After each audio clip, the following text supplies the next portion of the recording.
Hello students, how are you students? Hopefully all are well. Okay. In the last class I have discussed 4 points regarding the schedule second. जैसे कि हमने last class में discuss किया था कि जो schedule second है वो क्या बताता है कि शेड्यूल सेकंड में 7 ऐसी एक्टिविटीज़ हैं जो मेंशन की गई है जहाँ पर हमें कुछ सोचने की ज़रूरत नहीं है। मतलब जो अगर वो ट्रांजेक्शन हैपन हुई तो वहाँ पर नेचर ऑफ सप्लाई क्या ऑटोमेटिकली रिटर्न डाउन है जीएसटी एक्ट में। ठीक है, तो लास्ट में हमने 4 पॉइंट्स डिस्कस किए थे जहाँ अगर वो एक्टिविटीज़ हो तो नेचर ऑफ सप्लाई क्या होगा। ठीक है, जैसे कि ट्रांसफ़र अगर ऑफ एसेट्स है, राइट टू यूज़ है, राइट टू टाइटल है, तो वहाँ पर नेचर ऑफ सप्लाई क्या होगा। लैंड बिल्डिंग को अगर लेट आउट किया गया तो वहाँ पर नेचर ऑफ सप्लाई क्या होगा। अगर कोई ट्रीटमेंट या फिर कोई प्रोसेस है अनदर गुड्स पर तो वहाँ पर नेचर ऑफ सप्लाई क्या होगा। बिजनेस की एसेट्स अगर ट्रांसफ़र करते हैं तो वहाँ पर नेचर ऑफ सप्लाई क्या होगा। तो 4 पॉइंट्स हमने लास्ट क्लास में डिस्कस किए थे। ओके, तो आज जो हम करेंगे वहीं से कंटिन्यू करेंगे। Today I will take up from 5 number point से। ओके, तो हमारा जो 5th नंबर का पॉइंट है वो है renting of immovable property. Renting of immovable property आप देखोगे ये ऑलरेडी हम कहीं ना कहीं लैंड और बिल्डिंग में कवर कर चुके हैं। लैंड और बिल्डिंग में तो यही बताया गया था कि अगर कोई बिल्डिंग मतलब इमूवेबल प्रॉपर्टी अगर वो हमें लेट आउट कर दी है तो नेचर ऑफ सप्लाई क्या होगा, सप्लाई और सर्विस होगा। तो यहाँ पर उसे थोड़ा सा वाइड किया गया, थोड़ा सा एक्स्ट्रा क्लैरिफाई किया गया कि अगर ये ट्रांजेक्शन भी होती है बिल्डिंग के अंदर तो हम नेचर ऑफ सप्लाई क्या मानेंगे। ऐसा ना कंफ्यूज हो जाए कि गुड्स माने या सर्विस माने। तो उस कन्फ्यूज़न को क्लियर करने के लिए यहाँ पर क्या बताया गया है, उसको थोड़ा वाइड किया, क्लैरिफाई किया कि अगर ये ट्रांजेक्शन होती है तब भी नेचर ऑफ सप्लाई क्या माना जाएगा, सर्विस का माना जाएगा। फर्स्ट पॉइंट आता है रेंटिंग ऑफ इमूवेबल प्रॉपर्टी में कॉम्प्लेक्स, मतलब कि अगर हमने कोई इमूवेबल प्रॉपर्टी मतलब फॉर एग्जांपल मॉल है। मॉल क्या है, कॉम्प्लेक्स ही तो है। जो मॉल्स बने हुए हैं आजकल वो क्या कॉम्प्लेक्स है, उनके अंदर शॉप्स बनी हुई हैं। तो अगर वो शॉप्स को हम लेट आउट करते हैं तो वो भी नेचर ऑफ सप्लाई क्या होगा, सर्विस का होगा, सप्लाई ऑफ सर्विस वहाँ पर मानेंगे। Present of a religious place, मतलब कि जो हमारे रिलीजियस प्लेस फॉर एग्जांपल मंदिर हो गया, चर्च हो गया, गुरुद्वारा हो गया, ये मस्जिद हो गया, उनके उन जो मंदिर बने होते, जो वो प्लेस बने होते, वहाँ पे या तो एक कमरा हो गया या फिर एक छोटा सा प्लेस हो गया। अगर वो हमने लेट आउट कर दिया फॉर पर्पस ऑफ या तो लाइब्रेरी के दे दिया कि बच्चे आएंगे वहाँ पढ़ेंगे आराम से, तो शांति रहती है मंदिरों में, ठीक है ना। तो वहाँ पर एक रूम दे दिया लाइब्रेरी के लिए, या फिर वहाँ पे कोई एक रूम दे दिया फॉर मतलब कि प्रसाद के लिए कि तुम बाहर से कोई बंदा आया उसे लेट आउट कर, तुम यहाँ प्रसाद में सेल आउट कर सकता हो। तो ये अगर वहाँ मंदिर में भी अगर वो रिलीजियस प्लेसेस में भी अगर कोई रूम अगर लेट आउट किया जाता है तो भी वो यहाँ कवर होगा। नेचर ऑफ सप्लाई क्या होगा, सप्लाई ऑफ सर्विस के अंदर कवर होगा वो।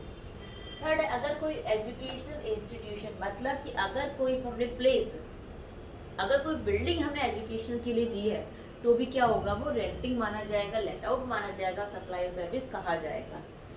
वेंटिंग या डिस्पेंसिंग मशीन, मतलब कि आजकल क्या होता है कि आपने देखा होगा मार्केट में एटीएम मशीन्स खुली हुई हैं, या तो एक पर्टिकुलर शॉप्स होती है, घरों के नीचे भी नीचे वाला रूम है जो सबसे फर्स्ट फ्लोर का होता है वो लेट आउट कर दिया था एटीएम पर्पज़ के लिए। तो वहाँ पर क्या मशीन, वेंडिंग मशीन लगी होती है। तो अगर एटीएम मशीन के लिए भी अगर हमने कोई रूम दिया है, लेट आउट किया, तो भी क्या होगा, सप्लाई ऑफ सर्विस माना जाएगा। मतलब ए पॉइंट में ये 4 चीज़ें बताई हैं कि अगर ये 4 चीज़ें अगर हैपन होती है किसी भी ट्रांजैक्शन में तो वहाँ सोचना नहीं है हमें क्या मानना है कि सप्लाई ऑफ सर्विस माना जाएगा। वहाँ सप्लाई ऑफ गुड्स नहीं हो सकता, क्योंकि एक कॉमन सेंस भी है कि सप्लाई ऑफ गुड्स होता है जब गुड्स को हम ट्रांसफ़र करते हैं, मतलब जब हमारे पास कोई राइट नहीं होता है। लेट आउट कर रहे हैं तो मतलब इन फ्यूचर राइट तो हमारे पास ही है, हमने ऑनरशिप ट्रांसफ़र नहीं करी है ना, हमने सिर्फ क्या किया, राइट टू यूज़ दिया है। राइट टू यूज़ हम स्टार्टिंग से पढ़ते आ रहे हैं, सप्लाई ऑफ सर्विस होगा। तो यही चीज़ें ध्यान रखनी, पर इसने यहाँ पे सिचुएशन ऐसी बता दी है कि जो हमें क्लियर हो जाए। जैसे कि नॉर्मली क्या कहते हैं, इंस्टीट्यूशनल एजुकेशन है, पता नहीं एजुकेशन के लिए मतलब कि सप्लाई ऑफ सर्विस माने या ना माने, रिलीजियस उस प्लेस को कवर कर लेना, तो उसको मतलब कि क्लियर करने के लिए ये चीज़ें ऐसी होती हैं जो हम एग्जाम्पशन में ले लेते हैं। तो उस चीज़ को ही हमने यहाँ पे क्लियर किया कि अगर ऐसी चीज़ें होती हैं तो भी सप्लाई ऑफ सर्विस माना जाएगा। ओके, और इसी रेंटिंग ऑफ इमूवेबल प्रॉपर्टी में बी पॉइंट कहता है construction of complex building, civil structure etcetera, मतलब कि अगर कंस्ट्रक्शन होता है किसका, कॉम्प्लेक्स का, बिल्डिंग का या फिर सिविल स्ट्रक्चर्स का, तो उसमें क्या होता है, जैसे होता है मतलब कि जो कॉन्ट्रैक्टर है और जो मतलब पार्टी जो उससे मतलब कि टेक अप करेगी, मतलब कि क्या होता है कि वो जैसे आजकल फॉर एग्जांपल आजकल फ्लैट्स बनते हैं, तो वहाँ पर क्या होता है, उन्होंने मतलब पूरा डिज़ाइन बना होता है कि यहाँ पे 10 फ्लोर फ्लैट्स बनेंगे, और उसको मतलब क्या कर देते हैं, मार्केट में कर देते हैं कि ये फ्लैट्स बनने वाले हैं, तो अपने आप जो जो खरीदने वाले होते हैं आ जाते हैं। वहाँ पे क्या होता है कि वो एडवांस देते रहते हैं, मतलब जब तक उनकी प्रॉपर्टी कंप्लीट नहीं होती है, एक फिक्स परसेंटेज पे कि इतना अगर कंप्लीट हो जाता है कंस्ट्रक्शन, तो तुम्हें इतना पैसा देना होगा, 25% या 25% से ज़्यादा अगर कंप्लीट हो जाता है, उनकी एक रेशियो डिसाइडेड हो जाती है कि अगर तुम्हें इतना कंप्लीट होगा तो इतना एडवांस देना है, इतना कंप्लीट होगा तो इतना एडवांस होगा, up to the completion of the building. Okay, तो क्या होता है कि उन्होंने जो एडवांस ले लिया, तो एडवांस तो ले लिया उन्होंने, लेकिन अभी क्या उनको बिल्डिंग, अभी जो बिल्डिंग या फ्लैट है लेट आउट जो सेल आउट नहीं करा, क्योंकि अभी वो बिल्डिंग बन रही है, फ्लैट्स बन रहे हैं, लेकिन उनके लिए उन्होंने पहले से एडवांस ले लिया। तो एडवांस को क्या कहते हैं कि अगर एडवांस ले लिया तो, लेकिन अभी क्या हुआ, बिल्डिंग कंप्लीट तो नहीं हुई है, कंप्लीट तो नहीं है, ऑक्यूपेंसी सर्टिफिकेट मिला तो नहीं है। जब तक ये चीज़ें नहीं मिलती हैं, मतलब या तो कंप्लीशन सर्टिफिकेट या ऑक्यूपेंसी सर्टिफिकेट, अगर कंप्लीशन सर्टिफिकेट, ऑक्यूपेशन सर्टिफिकेट से पहले जितना भी हमने एडवांस दिया है बिल्डर को, जितना भी, तो वो क्या माना जाएगा, वो माना जाएगा सप्लाई ऑफ सर्विस। क्योंकि सपोज करो ये बिल्डिंग है, ठीक है, ये बिल्डिंग है, इसने क्या अभी कंप्लीट, हमें कॉम्पिटेंट अथॉरिटी से कंप्लीशन सर्टिफिकेट या ऑक्यूपेंसी सर्टिफिकेट नहीं मिला है, ठीक है। अब नहीं मिला तो इससे पहले जो भी हमें एडवांस मिला, जो भी एडवांस मिला, क्योंकि अभी कंप्लीट नहीं हुई है, तो जो भी एडवांस मिला है वो बिल्डर के हाथ में क्या होगा, सप्लाई ऑफ सर्विस माना जाएगा। क्योंकि जैसे ही वो कंप्लीशन हो जाएगा, ऑक्यूपेंसी तो कंप्लीट हो गया, कंप्लीट हो गया तो वो क्या होगा, वो गुड्स की फॉर्म में हो जाएगा। जैसे ही प्रॉपर्टी कंप्लीट होती है, जैसे ही बिल्डिंग कंप्लीट होती है, वो कवर हो जाती है गुड्स के अंदर, और वहाँ पे क्या होगा, सेल ऑफ गुड्स होगा, और सेल ऑफ गुड्स होगा तो वो जीएसटी के एम्बिट से बाहर है। हमने पहले ही डिस्कस किया कि इवन प्रॉपर्टी को अगर सेल परचेज करते हैं तो जीएसटी से बाहर होती है, जीएसटी के अंदर अभी कवर नहीं है। तो मतलब उससे कंप्लीशन से पहले अगर हमें कंसिडरेशन दिया है, एडवांस दिया है उसको बिल्डअप करने के लिए, उसे बनाने के लिए, तो क्या होगा, बिल्डर के हाथ में होगा सप्लाई ऑफ द सर्विस होगा नेचर उसका, ठीक है। और कंप्लीशन ऑक्यूपेंसी अगर सर्टिफिकेट है वो किससे लेना है, कॉम्पिटेंट अथॉरिटी से। लिखा गया है कि ये दोनों लेंगे कॉम्पिटेंट अथॉरिटी से, लेकिन कॉम्पिटेंट अथॉरिटी मतलब या तो गवर्नमेंट हो गया, या रेरा हो गया, या फिर अगर अगर हम एप्लीकेबल नहीं है गवर्नमेंट से लेने के लिए या रेरा से, तो तीन चीज़ों को बताया कि या तो हम ले सकते हैं आर्किटेक्चर से, या चार्टर्ड इंजीनियर से, या लाइसेंस सर्वेयर से।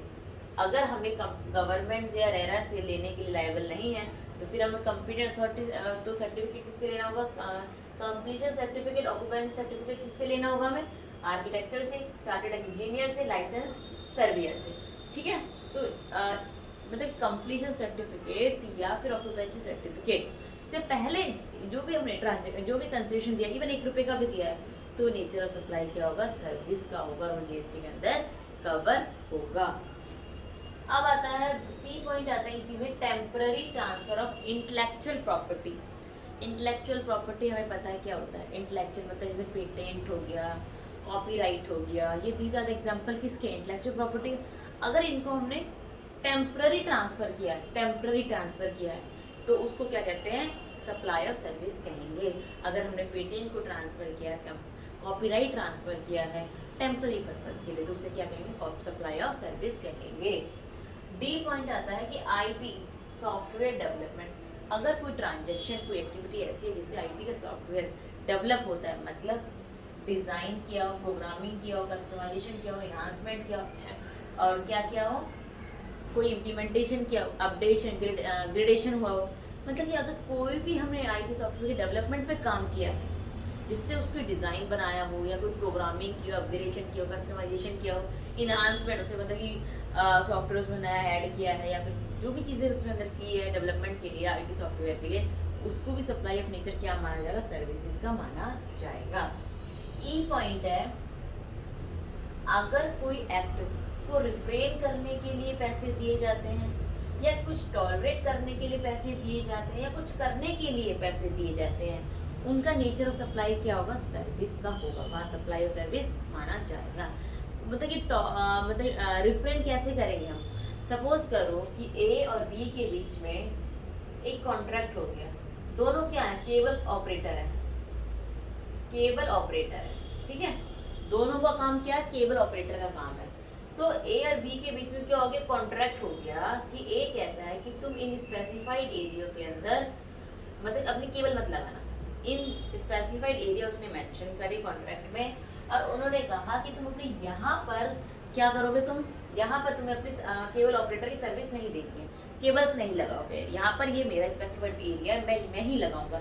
तो उसने क्या कोई काम करने से मना कर दिया उसे कि तुम इस एरिया के अंदर काम मत करना, लेकिन उसके बदले में ए बी को क्या देता है, एक लमसम अमाउंट देता है या हर महीने मतलब कि 10,000 रुपीज़ देता है, ठीक है। तो ना करने के लिए पैसे दे रहा है ना, वो कंसिडरेशन किसके, ना करने के लिए, तुम यहाँ काम मत करना तो मैं तुम्हें पैसे देता हूँ। तो वो क्या होता है कि कोई एक्ट को ना करने के लिए कंसिडरेशन दे रहा है, भी वो नेचर ऑफ सप्लाई क्या होगा, सर्विस का होगा। और टॉलरेट मतलब फॉर एग्जांपल अगर जीएसटी है, जीएसटी में ड्यू डेट फिक्स की रिटर्न तुम्हें या तो 11 या 13 को हर महीने की 11 तारीख या 13 तारीख को मतलब कि जीएसटी रिटर्न फाइल करनी है, लेकिन अगर उससे तुम अगर आपने 11 तारीख या 13 तारीख को मतलब जीएसटी रिटर्न फाइल नहीं की within the due date, तो क्या होता है, पेनल्टी लगती है 200 रुपये पर डे के हिसाब से। तो क्या बताया उसने कहा कि टॉलरेट मतलब कुछ ऐसा टॉलरेट है, मतलब कि कुछ ऐसी कंडीशंस है, अगर उसके को फुलफिल नहीं करते हो तो तुम्हें क्या होगा, पे ऑफ करना पड़ेगा। तो वो पे ऑफ भी क्या होगा, सप्लाई ऑफ सर्विस माना जाएगा। अब कुछ करने के लिए पैसा देना तो नॉर्मल है, नॉर्मल ट्रांजेक्शन है कि कोई भी दो बंदों के बीच में कोई एग्रीमेंट हुआ कि अगर ए ने बी को पेन दिया, या सॉरी यहाँ पे हम ले सकते हैं, ए ने बी को कहा कि तुम मेरे बिल्डिंग को रिपेयर कर देना, ठीक है, बिल्डिंग को रिपेयर कर देना, मैं तुम्हें इसके लिए मतलब कि 1 लाख रुपीज़ दूंगा। तो कुछ करने के लिए पैसे दे रहा है। तो these are the example of the refrain का, टॉलरेट का, टू डू। अगर इन सब के लिए नेचर ऑफ सप्लाई क्या माना जाएगा, सप्लाई ऑफ सर्विस माना जाएगा। फिफ्थ में ही ई पॉइंट एफ पॉइंट आता है, right to use. Right to use हम पहले भी हम इसी शेड्यूल में डिस्कस कर चुके हैं, मतलब जहाँ ट्रांसफर ऑफ द एसेट्स की बात हुई थी पैरा नंबर 1 में। राइट टू यूज़ क्लियर है, कुछ सोचने की ज़रूरत नहीं है कि टाइटल ऑनरशिप अभी ट्रांसफर नहीं की गई है, सिर्फ उसे हायर पर दिया है, लेट आउट किया है, रेंट पर दिया है, ओनली फॉर द पर्पस के कि उसका जो काम है वो अटक रहा है, उसे ज़रूरत है मशीन की तो मशीन दे दो उसे, ठीक है। तो only for the rent purpose, उसको टाइटल भी ट्रांसफर नहीं की गई। तो वहाँ पर क्या होता है, राइट टू यूज़ है। राइट टू यूज़ का हमेशा क्या माना, ध्यान रखना कंसेप्ट कि वो सप्लाई ऑफ सर्विस है। तो 5 पॉइंट था शेड्यूल सेकंड का, जो 5 पॉइंट में जो मेन ट्रांजेक्शन है रेंटिंग की ऑफ इमूवेबल प्रॉपर्टी, वहाँ पर अगेन ए से लेके ई एफ तक पॉइंट थे कि ये कॉम्प्लेक्स, अगर कोई कॉम्प्लेक्स या कोई रिलीजियस या कोई एजुकेशनल वेंडिंग मशीन को लेट आउट किया जाए, या कोई कंस्ट्रक्शन किया जाए, या आईपी इंटेलेक्चुअल प्रॉपर्टी को ट्रांसफर किया जाए, आईटी रिगार्डिंग कोई काम किया जाए, कोई एक्ट के रिगार्डिंग काम किया जाए, या फर्दर राइट टू यूज किया जाए, ये सभी जो ए से ई एफ तक हमने डिस्कस करे वो कहाँ पर आएंगे, सप्लाई ऑफ सर्विस में आएंगे। उसका नेचर क्या होगा, सप्लाई ऑफ सर्विस होगा। ओके, शेड्यूल सेकंड में 6 पॉइंट क्या कहता है, कंपोजिट सप्लाई। कंपोजिट से मतलब होता है बोथ आर इंक्लूडेड, सब मतलब गुड्स भी और क्या सर्विसेज भी, दोनों इसके अंदर क्या है, इंक्लूडेड है। एक तो होता है नॉर्मल सप्लाई, एक होता है नॉर्मल सप्लाई मतलब उसमें या तो सर्विस होगी या गुड्स होगा, और एक होता है दोनों ही चीज़ों को इंक्लूड करना। मतलब फॉर एग्जांपल अगर हम एग्जांपल की बात करें,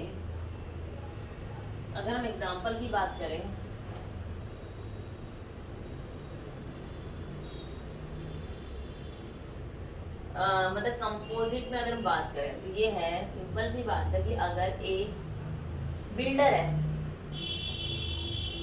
ठीक है, ए ने बी की क्या प्रॉपर्टी है, बी के लिए क्या बनाई, बिल्डिंग बनाई, ठीक है। बी ने कहा ए से कि तुम ओनली मुझे, मैं जो भी मतलब कंस्ट्रक्शन का जो गुड्स होते हैं, जैसे सीमेंट्स होती है, ब्रिक्स होती है, स्टोन्स होते हैं, कंक्रीट्स होती है, जो भी है मैं लाके दूंगा। बी ए को कहता है कि मैं लाके दूंगा तुम्हें मार्केट से, ठीक है। All are I will purchase, ठीक है। सीमेंट्स हो गया, स्टोन्स, कंक्रीट, ब्रिक्स, जो भी है मैं खुद लाऊंगा, सिर्फ तुम्हें क्या करना है, अपनी सर्विस देनी है। मतलब उसको क्या करना, बनाना है बिल्डिंग। ये ओनली फॉर क्या देगा, सर्विस देगा। उसको बनाने, बिल्डिंग को बिल्डअप करने में हेल्प करेगा, ठीक है। सामान कौन ला कर देगा, कंस्ट्रक्शन के रिगार्डिंग बी ही देगा। तो ये क्या एक नॉर्मल ट्रांजेक्शन, यहाँ पे क्लियर है कि उसने सर्विस दिया और उसके अलावा कुछ नहीं दिया, तो यहाँ सप्लाई और सर्विस होगी, ठीक है। लेकिन क्या होता है कि एक वर्क कॉन्ट्रैक्ट होता है। वर्क कॉन्ट्रैक्ट मतलब वर्क कॉन्ट्रैक्ट एक कॉन्ट्रैक्ट हुआ है, मतलब ए बिल्डर है, बी की बिल्डिंग को बनाता है, ए ही तो गुड्स ला के देगा उसको, और ए ही क्या करेगा, उसको सर्विस करेगा, मतलब उसको उसकी बिल्डिंग को बनाएगा। दोनों काम कौन करेगा, ए ही करेगा। तो वर्क कॉन्ट्रैक्ट हुआ यहाँ पे, दोनों गुड्स भी आ गई, सर्विस भी आ गई। तो इसको बोलते हैं कंपोजिट सप्लाई। कंपोजिट सप्लाई मतलब दोनों चीजें इसके अंदर इंक्लूड है, गुड्स भी इंक्लूड है और सप्लाई भी इंक्लूड है। सॉरी, गुड्स भी और सर्विसेज दोनों ही चीजें यहाँ पे इंक्लूड है।